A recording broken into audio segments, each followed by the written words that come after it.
Shalom frères et sœurs dans la foi, soyez bénis dans le précieux nom du Seigneur Sauveur Yeshua. Alléluia. Que le nom du Seigneur soit béni, que le nom du Seigneur soit exalté. Alléluia. Retournons à Yahweh. Mes frères, mes sœurs, le temps est arrivé. Que chacun d'entre nous se tourne vers le Seigneur. Tournons vers le Seigneur. Revenons à lui. Merci Seigneur. Nous sommes dans le livre de Luc 12. On va le verset 15. Luc chapitre 12, le verset 15 dit ceci. Alléluia. Mais il leur dit, attention, gardez-vous de toute cupidité. Dans certaines versions, on parle de la soif de posséder, cupidité. Car même si quelqu'un est dans l'abondance, sa vie ne provient pas de ses biens.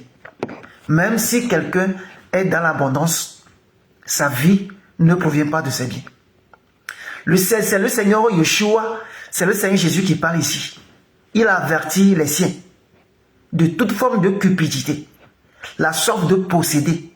Cette soif aujourd'hui qui anime le monde, qui anime les nations, qui anime les païens.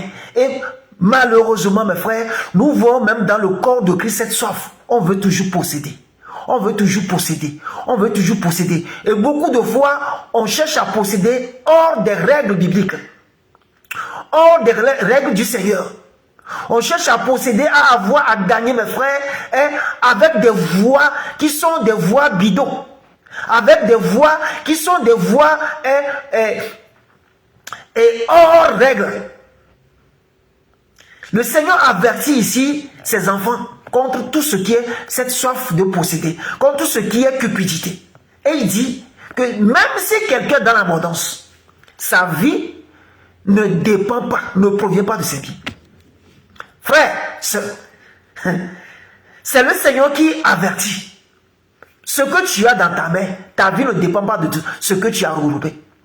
Ce que tu as gagné, le gain que tu as dans ta main, mes frères, ta vie ne dépend pas de ces gains.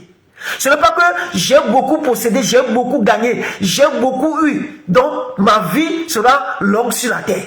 Le royaume des cieux est garanti pour moi. Non. Notre vie dépend du Seigneur, mes frères. L'auteur de notre vie, celui-là qui a le premier et le dernier mot sur notre vie, c'est le Seigneur, c'est Yeshua.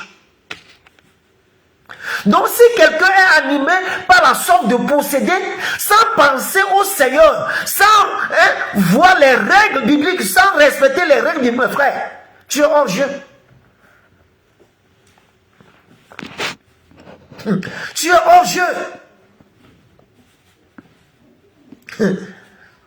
Frères, sœurs, revenons à Yahweh. Revenons à l'enseignement biblique, mes frères. Revenons à ce que le Seigneur nous enseigne à travers les Saintes Écritures.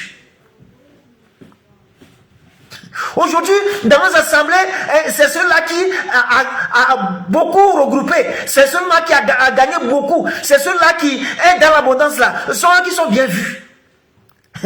On donne certains titres, on donne certaines places à certains frères, certains sœurs dans certaines assemblées à cause de ce qu'ils ont regroupé, à cause de leur abondance, à cause de leur gain, à cause de leur richesse, le matériel.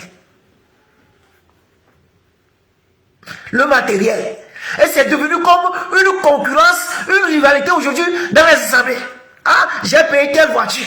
Ma voiture coûte plus que la voiture du frère. Ma voiture coûte plus que la voiture de la soeur. Ah, ma maison que j'ai déposée. Mes frères, c'est devenu concurrence. Frère, soeur, où est l'enseignement de Christ dans nos vies? Si le Seigneur t'a fait une grâce, gloire au Seigneur. Mais sachons une réalité. Ta vie ne dépend pas de ce que tu as regroupé, de ce que tu as gagné, de ton abondance, non. Merci Seigneur. Merci Seigneur. Rappelons-vous du parabole de cet homme riche-là, que ses champs ont beaucoup donné. Et il était content, ah, je vais casser mon grenier pour faire d'autres plus grands. Et le Seigneur dit, insensé, cette nuit même, ta vie sera demandée. Et les biens que tu as regroupés, les biens que tu as réunis, À qui reviendront, c'est bien. Mais bien dans la foi. Aujourd'hui, le vent qui souffle dans le monde, ce vent de posséder, ce vent de la soif de posséder. Et beaucoup aujourd'hui dans le monde possèdent en piétinant leurs frères, en piétinant leurs soeurs. Aujourd'hui, beaucoup sont devenus riches.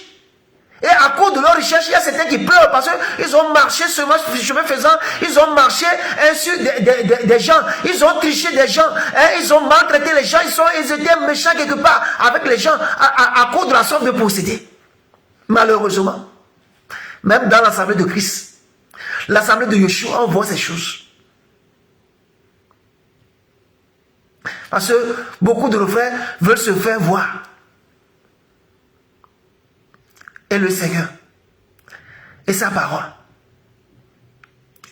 et l'enseignement du Seigneur. Merci Seigneur. Tout ce que nous gagnons dans ce monde, mes frères, un jour arrivera. Tu seras obligé de se séparer de ta femme, de se séparer de ton mari, de se séparer de tes enfants, de se séparer de ta maison, de se séparer de ta belle voiture. Ça ne te dit rien. Le Seigneur, quelle place occupe encore aujourd'hui le Seigneur dans ta vie? Quelle place occupe encore Yeshua Mashiach dans ta vie, dans ma vie aujourd'hui? Que le Seigneur nous assiste. Que le Seigneur assiste son église. Le Seigneur dit ici, attention.